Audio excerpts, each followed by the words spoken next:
Welcome back to Fair and Square Files, everybody. Luna Bell here. Thank you so much for joining us. In this video, I thought we should focus in on the conclusion of today's court proceedings in the Karen Read trial. The judge excused the jury to hear additional arguments from both the prosecution and the defense regarding Trooper Joe Paul's testimony. Defense attorney Alan Jackson expressed frustration over what he sees as a shift in Paul's narrative, suggesting that Trooper Paul was influenced by the prosecution team. Jackson also highlights multiple other instances where the prosecution allegedly omitted or failed to relay crucial information. I will be covering the earlier afternoon session in a separate video where you can make your own mind up regarding Trooper Joe Paul's testimony about the examination of Read's SUV. He conducts tests to determine the vehicle's speed and braking capabilities in the parking lot outside the Canton Police Department, as well as what the driver would see while reversing. All I'm going to add at this point is 24.2 miles per hour, reversing in a blizzard with witnesses watching, presumably, without making a noise or even a skid mark. I certainly have my opinions on this one, and I'm sure you will too, so I look forward to covering that at a later date. If you haven't already, if you could hit that big red button, that would be amazing. Thank you so much for your support. It means a lot to us. So, Trooper, we're going to have a voir dire of you, sir. Mr. Lally's going to ask you some questions. Mr. Jackson's going to ask you some questions. You'll be shown a video. Okay. All right, Mr. Lally. Now, Trooper Paul, as I was asking you before, with respect to, have you had occasion to see a ring video from Mr. O'Keefe's house on 1 Meadows Avenue depicting a defendant or the defendant's vehicle backing out of a garage while snow was falling? Yes. Now, in addition to that, as you've already testified to, you made observations of the defendant's vehicle in the Canton Police Department garage on February 1st. Is that correct? Yes. And Your Honor, with the court's permission, may we play the video at this time? Yes. Your Honor, to save time, I'll stipulate to the video. I want to see it for purposes of this voir dire. And in fact, I'd like to see the version that the defendants have with the focusing in on the tire. Understood.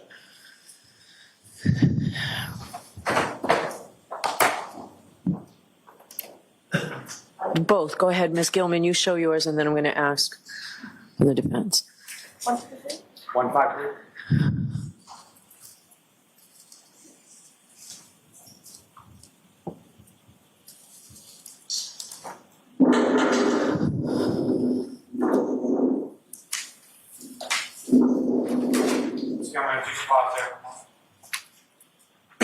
Now, Trooper, from your observations from this video, at some point, this vehicle either comes close or makes contact with Mr. O'Keefe's vehicle. Is that correct? Yes. Now, in addition to your observations of this video and your observations of the defendant's vehicle, at some point, have you also seen photographs of Mr. O'Keefe's vehicle? Yes. And is your understanding that those photographs of Mr. O'Keefe's vehicle were taken by State Police Crime Scene Services on February 3rd? Is that correct? Yes. Now, with reference to your observations in this vehicle, what I'm going to ask you is in regard to the significance that you observe, significance of the impact between the two vehicles. In respect to Mr. O'Keefe's vehicle, what, if anything, did you observe on his vehicle at that time? At the photos or now? Right now. Right now. There was snow on the vehicle. And then with respect to the contact between the defendant's vehicle and victim Mr. O'Keefe's vehicle, what, if anything, did you observe to occur with relation to the snow based on the significance of the impact between the two? The snow doesn't move. And Ms. Gilman, if you could press play at this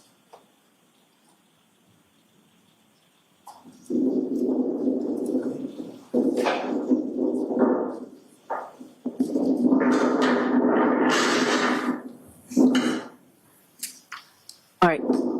Can I see the other video? Please.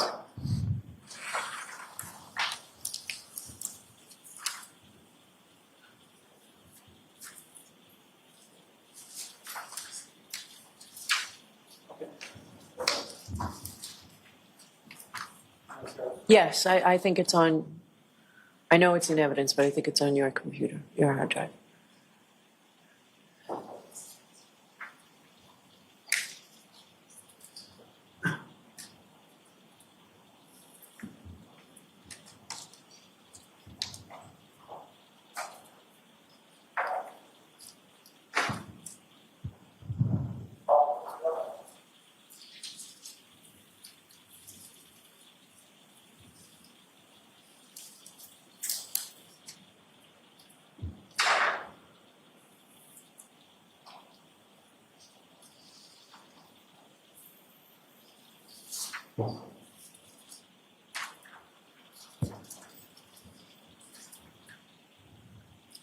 All right.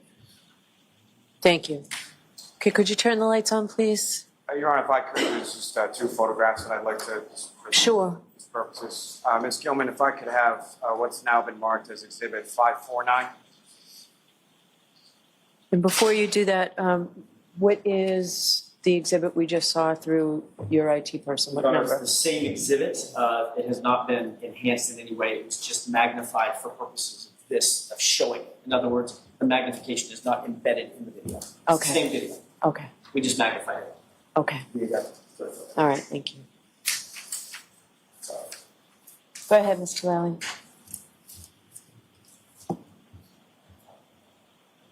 And Trooper, do you recognize what's up on the screen now? Yes. And what are we looking at, and which area of the vehicle are we looking at? It's the rear, John O'Keefe's car. The driver's side, is that correct? Yes. And what, if any, relationship does this portion of the vehicle we're looking at here have in relation to the video that we just watched? It was faced, well, kind of you see it All right, from. what was the answer? I didn't hear. Sorry, it was faced kind of the same way you see the back left rear corner of the vehicle as you do in this picture here. And Ms. Gilman, if I could have what's now been marked as Exhibit 559.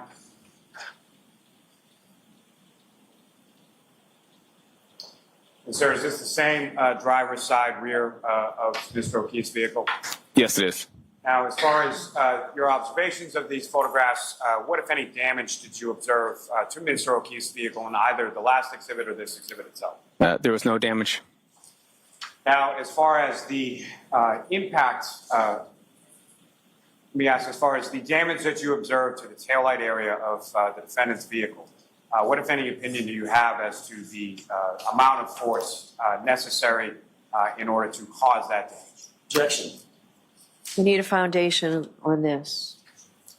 So, Trooper, over the course of your, I'm sorry, how many crashes have you investigated over your time with the cars unit? I've been primarily on 196 crashes. And I know I'd asked you before about pedestrian crashes. Fair to say most of the remainder, if not all the remainder, involves vehicles colliding with other vehicles. Correct. Now, with respect to that experience in relation to vehicle crashes, what, if any, training or knowledge do you have in regard to sort of physical forces of vehicles in a collision sequence, and what kind of damage you would anticipate? So obviously the higher the speed, the more damage, the lower speed, the less damage. And what, if any, from the observation that you made in that video and the observations that you made of the defendant's vehicle, what you observed in the video, is that consistent with the damage that you observed to the defendant's vehicle? Objection. So I'm going to allow this for voir dire. I just need to hear this information. Understood, Your Honor. Thank you. It is not consistent with the tail light in this collision. And why not? For one thing, the collision, the tail light is, let's say, 42 to 50 inches off the ground. So that vehicle would have to have damage 42 to 50 inches off the ground, because they would have had to contact each other in the same distance from the ground, and there's no damage to that vehicle.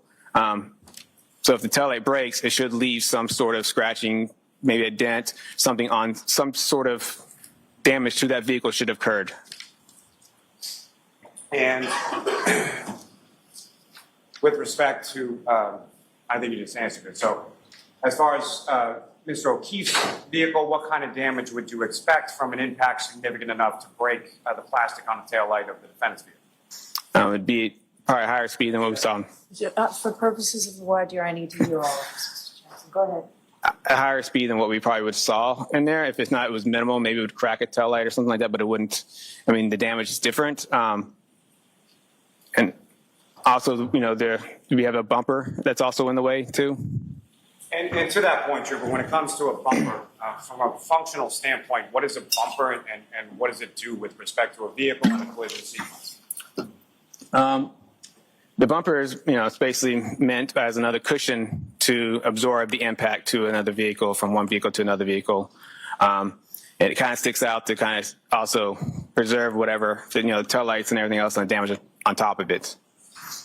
So in order, from your experience as far as responding and investigating collisions, specifically collisions between motor vehicles, the speed that you observed the defendant's vehicle traveling in that video, what, if any, relationship does that have specifically as also as to the bumper, as to the damage that you observed to the defendant's vehicle? So if you look at the defendant's vehicle, there is a scratch mark that is along the left side starts from her bumper around the rear. That could be consistently with his hitting his bumper. That would be around the same height level. He has a little ridge there on his bumper. So that bumper could have been hit that little ridge. And also the bumper in itself, and here is a different material. Hers is a little lighter, like a glossy colored paint. This is more a duller flat finish. So it might have why it would show up on her bumper more than it would show up on his bumper. And finally, sir, in your opinion, the damage to the defendant's taillight, is that something that could have occurred or could have been caused by the crash or the contact of the vehicles that you observed in that video? Objection. No. So again, this is voir dire, Mr. Jackson, going in here. No. And again, sir, why not? For thing, the bumpers, you have to go push through the bumpers in order to hit the taillight against the other vehicle. And there's no damage to that, significant damage to a bumper in order to push back into the car. And again, there was no snow on the vehicle. By that, I mean Mr. O'Keefe's vehicle that even came off the vehicle that you observed during the course of that contact between the two vehicles. That's correct. I have nothing further on that. All right, Mr. Jackson? Did you ever put the two cars together? I did not. No, you didn't, did you? You didn't. You never tested whether or not the SUV would match up with the Traverse, did you? What do you mean? You just said, oh, look, one of them has matte finish, one of them has glossy finish, so it couldn't have happened, right? No, I'm confused by the question. I'm talking about the tail light. We're talking about the tail light. Yeah. Are we talking about the tail light? Or are we talking about the bumper? Yeah, we were talking about the taillight. So one person at a time, you both are talking over each other. You started talking about the bumpers. Yes. You said, well, one has matte finish and one has glossy finish, right? Yes. And you said, well, you'd expect one of them to slide off of each other, and they could have done this and they could have done that, right? Not slide off each other. You were suggesting that the two cars wouldn't match up such that the taillight could make contact with any part of the Traverse. That's what you were suggesting. I'm saying it didn't match up because there's no damage to the Traverse. You didn't test whether or not the lens, the right rear lens on the SUV could match up to any part of the Traverse, right? And make contact, physical contact with it, right? When I see a picture of the Traverse, Yes or no? when I see the picture No, of the Traverse. this is a voir dire. I need the information, Mr. You asked me a Jackson. question. Yeah, I said yes or no question, Trooper. I don't think so, but Mr. Jackson, just for, there's no jury here. I This is for purposes of what I have to rule on. The more information I have, the better off I am in being able to rule on. Let me take a breath. So this is you trying to keep the evidence out. So you want to give me the information. Understood.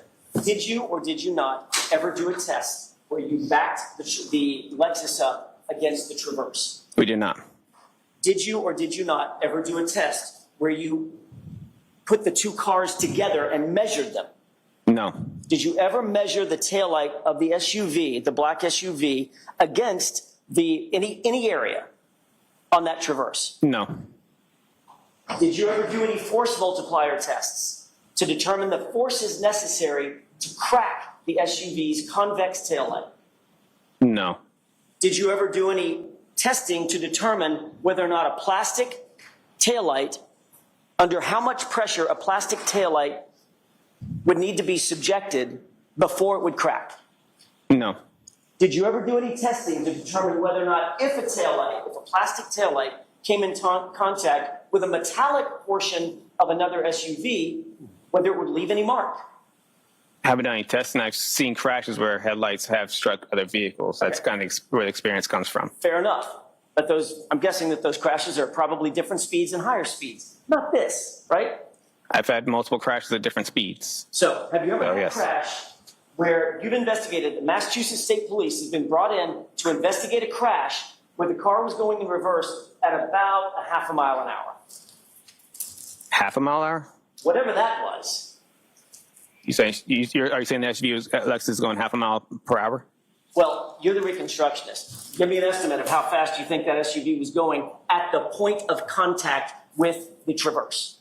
Maybe like 1-2 miles per hour? Okay, fair enough. Have you ever been called in to a crash, to investigate a crash, where the cars have collided at 1 mile an hour? I've had pedestrian crashes that have been at a very low speed. Okay, that wasn't my question. That wasn't quite my question. Okay. My question is, have you been called in to a crash involving two vehicles Yeah. that have made contact at about 1 mile an hour? I have seen testing for vehicles at low speeds. So next time I've been called to a crash, I go to fatality crashes, but I have seen testing for vehicles at low speed impacts. Okay. How low speed? Like just the bump. So like this? Yes. Did you see any damage? Yes. All right. Well, minimal damage. Right. In what circumstances? Minimal damage, like, I don't know, like a cracked taillight. No, like just a little bit of rub off on the paint. Right? Or you might see nothing, right? Yes. You've certainly seen circumstances in which two cars come in contact and there's absolutely no physical damage to either car, nothing observable, right? Have I gone to crashes that I've seen no physical damage on a car? Or just in common sense, just everyday life, where one car backs into another car at the Jiffy Lube, makes contact and drives away, and there's no damage. Not normally. It's usually something with car and car impacts. Like, what's the something? A crack or a paint, something, chip, scratches. Right. Yeah. So if you put a piece of metal in that scenario, if you put a piece of metal, steel, right, against a piece of plastic, which one do you think is going to give way first? You will still see some damage to both vehicles at a speed. Which one would give way first? Between metal, depends what speeds. And what we're talking about, you're just saying plastic and metal. You're giving a pretty general, broad plastic and metal analysis here. You admit, you got to agree with me, that there are circumstances in which low speed, very, very low speed contact between two cars can certainly leave damage on one and not damage on the other, damage on both, or no damage on either one. Observe. Yes, I just said in that situation where the scratch on the side of her car had a scratch mark and his doesn't appear to have anything. And you said under questioning by Mr. Lally that certain circumstances like this could lead to a lens material, right, plastic material cracking, right? Say again, like at least. Just a few minutes ago, Mr. Lally. I'm trying to answer your question. Sorry. Yes. Mr. Lally asked you a question a few minutes ago, and you indicated that something might show up on a bumper.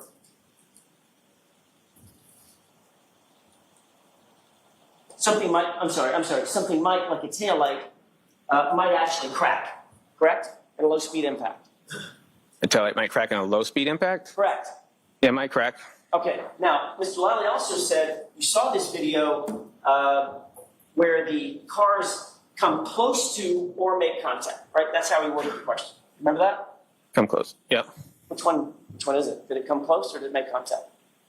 I said it might. I don't know if that scratch from the side is. It's something that's consistent with the height of the bumper. Like I said, I didn't measure them from side by side, but you can clearly see there's a scratch on the side, and that's something that looks like that would come back. So as I look at the bumper, and I see the bumper, and it has that little divot, and I look at her side of her car with that scratch mark, that kind of lines up a little bit of why that could be where that was from.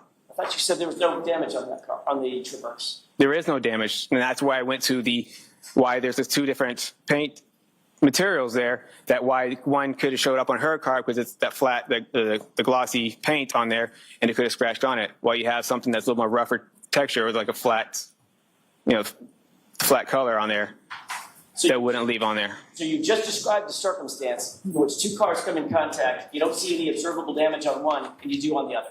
That's what right? Yeah, I suggested that when you asked me that a second ago. Yes. With regard to the video, let's get back to the question that I asked, which was, in that video, did the SUV come close to, or did it come in contact with the Traverse? Again, I don't know, because I'm saying based off the damage that is something consistent with that. So most likely it did come in contact with the bumper to bumper, but I don't know definitively because there is no damage to his car, but it's something that could explain why there's a scratch mark alongside the right rear side of his car, her car. Did you see the tire move, sir? Did you see the wheel on the Traverse move in that video?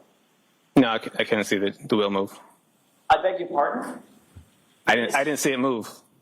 If I did, I didn't observe it moving. If it moved, it moved. I didn't observe it moving. I wasn't looking at the wheel. When was the first time you saw that video? I don't really know. It's been a little while. Well, I don't know what a little while means. Like a year ago, I think. Okay. So you saw that video a year ago. Did you put anything about that video in your report, which is wherever it is, right here? I'm looking at your entire CARS report. Did you put anything in this CARS report about watching that video? No, because I watched the video like after the report was done, and I watched it first time on court TV. So who on court TV during this trial? Like prior hearing? No, when it was on TV at some point. When did you and Mr. Lally have a discussion about you testifying about this video? That was a couple weeks ago? I'm sorry, I couldn't understand. A couple of weeks ago? What's a couple of weeks ago? Is it 10 days ago? Days ago? 2 weeks ago? 2 weeks ago? Couple? Okay. Two? Where did you two meet? At the DA's office. Was that at your request, or was that at Mr. Lally's request? It was a pre-conference hearing, or pre-trial hearing. Right. Well, those Or pre-trial conference, sorry. Done? So, yes.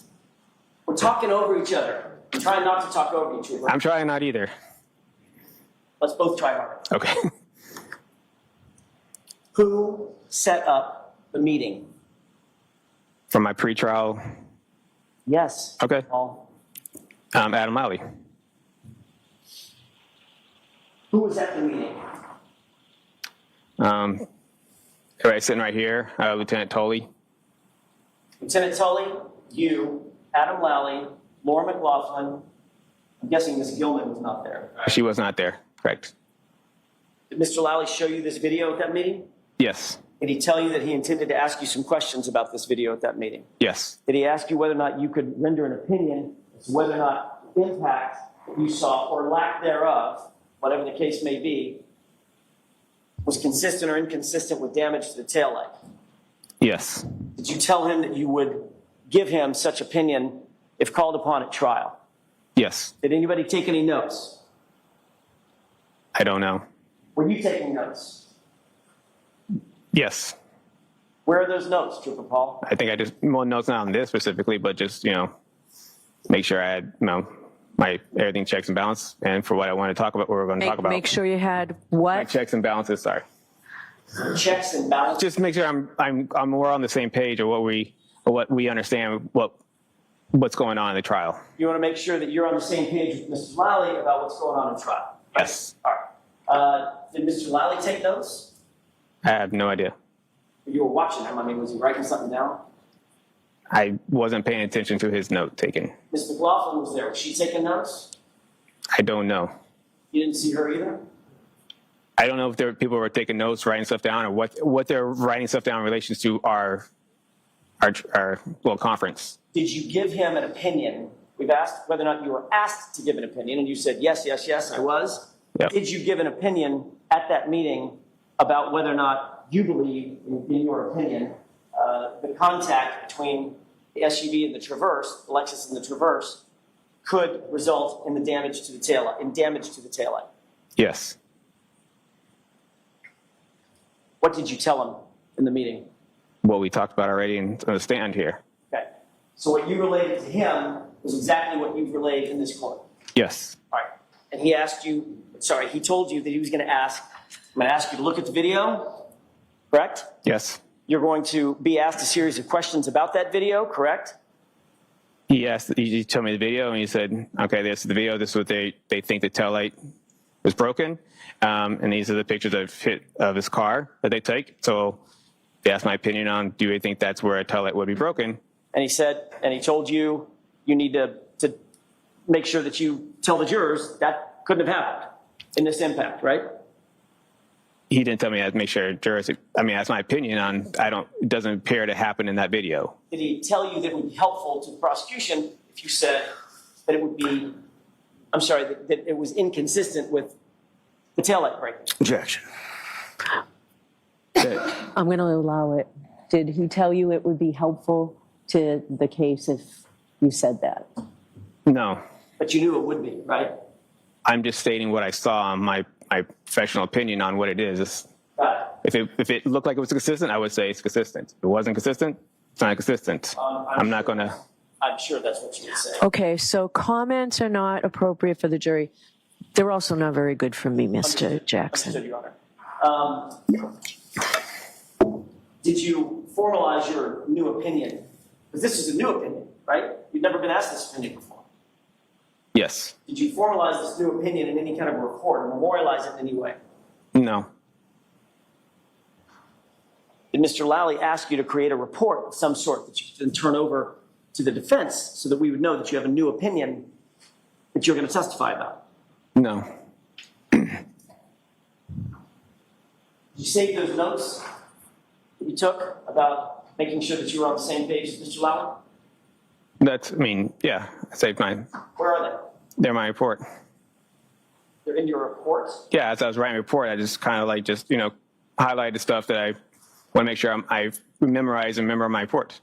Okay. I'm talking about notes specifically about this video, seeing this video and rendering a new opinion about this video. No, I didn't have notes specifically about this video. I didn't write anything down saying I must do this on this video.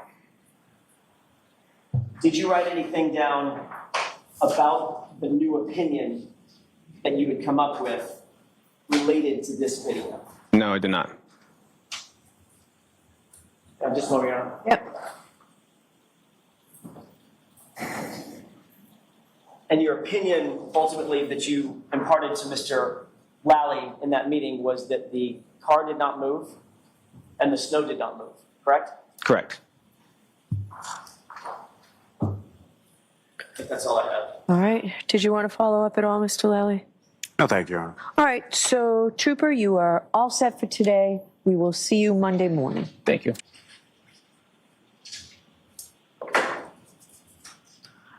All right. So you're moving to exclude this. I'll hear you, Mr. Jackson. Your Honor, it's very clear that this is a blatant violation. Commonwealth has at least the obligation to provide us with any new opinions that any expert is going to testify to on direct examination. They've known about this witness for not months, for a year, for a couple of years. They've known exactly what this witness has memorialized in his official report. They knew that the only thing that we had was the official report. They met with him 2 weeks ago. This has become a pattern of conduct by the Commonwealth over and over and over. We're finding these witnesses getting on the stand, finding out that there's been a sort of preemptive strike in some sort of a prep interview where they're coming up with new opinions, new conclusions, new facts. It happened with Jennifer McCabe. This new fact about coming up, going to Michael Lank's house. It happened with Officer Sarah, coming up with a new determination about what was said or not said at the scene that we had never heard before. That was also in prep session of some sort, or I believe it was. And then this witness, literally, it's not even like just was it light out or was it dark out. This is a completely new opinion based on evidence that we presented, both in or talked about in opening statement and have presented variously throughout this trial. And this officer gets on the stand and now has a new central opinion about whether or not we're right and that taillight lens could be cracked. That's something that should have at least been reduced to writing, and even if it was reduced to writing, it should have been excluded because it's a discovery violation. It's late. We don't have time to prepare for it, and we're caught off guard. I used the word at sidebar ambush, and I know that rankles the court, and the court doesn't like it, but that's exactly what it feels like. Well, that's been used both ways here, right? So it's a word, let's just take it out of here, make your point, okay? I'll see if I can come up with a synonym for it. Well, feel like I understand your argument, so focus on, just continue where you were, but no comment whether I like ambush or don't like ambush. It's a word I've heard a lot on both sides. I understand, Your Honor. My point is the evidence that now is being sought should never be presented in front of a jury. We didn't have opportunity to get this in advance. It's at least, very least, been in the Commonwealth's possession for weeks. He took notes about it. He now says, well, I didn't take notes about that specifically. I don't believe that as far as I can throw him. I think he did take notes about it. He was shown the video. He provided a new opinion. Mr. Lally knew that he was providing a new opinion. And then the first time he discloses this opinion is in front of the 16 jurors, 15 jurors. We would ask for its exclusion, Your Honor.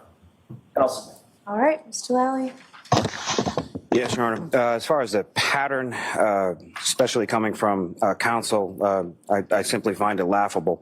As far as Officer Sarif, I think what counsel is referring to was testimony that was in his grand jury testimony.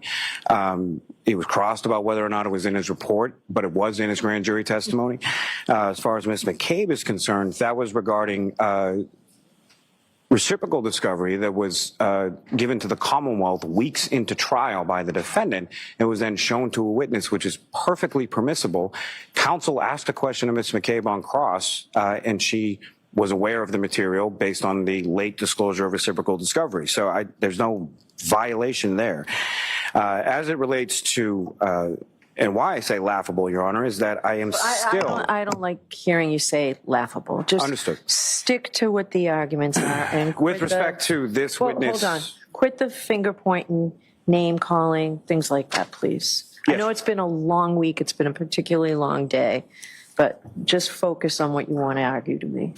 And I apologize to the court for that, Your Honor. With respect to this testimony, it's well within his realm as a crash reconstructionist. This is a witness who's responded to and investigated hundreds of crashes involving damage to vehicles. Simply making an observation of contact between two vehicles or purported contact between two vehicles on a video. The force is self-evident, and whether or not that force is sufficient to cause the damage that he personally observed on the defendant's vehicle is well within his expertise. And should be permissible as far as for this witness to be able to testify to. What about the non-disclosure to the defense? So showing this video and asking for an opinion. What about that? So, Your Honor, what I would say is I did not show this video and ask this opinion. This is a video that actually the trooper mentioned to me that he had seen over the course of while the case was pending probably over a year ago, that he had seen that video. What I showed him was the photographs of Mr. O'Keefe's vehicle and asked whether or not he observed any damage consistent with the damage to the taillight observing or popping up on Mr. O'Keefe's vehicle. Why wasn't that turned over? In hindsight, it should have been, Your Honor. All right. So it's late. I'm not ruling here. I want to review everything. I would like, I'm not obviously taking any of the evidence home with me. I would like, if it's possible, for what your IT person did on the expanding, like he did this second time, maybe I missed it, but I didn't see the tire move this time. So I'd like that. I'd like that video, and I would like, what's the exhibit number here? It's Exhibit 6. Do you want just that video, Your Honor? And the pictures of the cars. Whatever was shown during this voir dire, I would like those emailed to me so that I can look at them this weekend while I'm deciding, or put them on a flash drive right now. That's what I'm thinking. I'm sorry, I can't hear you. We'll do a screen record and get it to the court by email. We can do that. I just need an hour once we get back to home base. Okay. All right, Ms. Gilman, will you burn what you have for me before we leave somehow? Your Honor, if I could, I just want to close one loop. Okay. What I was referring to with Ms. McCabe, I want to make sure that this is clear because this has come up a couple of times. The only thing I was referring to, or what I was referring to, it's not the only thing, but what I was referring to with Ms. McCabe is after Ms. McCabe testified, days and days and days after she testified and she was excused as a witness, then we got the report from Lieutenant Tully about the new information that she disclosed on the witness stand. In other words, she was cross-examined about it, et cetera. And then after she testified and was cross-examined and gone, then we got a report that predated her testimony that was in the possession of the Commonwealth, or at least in the possession of Lieutenant Tully. That's what I was talking about. I just wanted to make sure the record was clear. We don't need to go into it any further. Did you want to add anything to that, Mr. Lally? No, Your Honor. All right, so I'll see you Monday morning.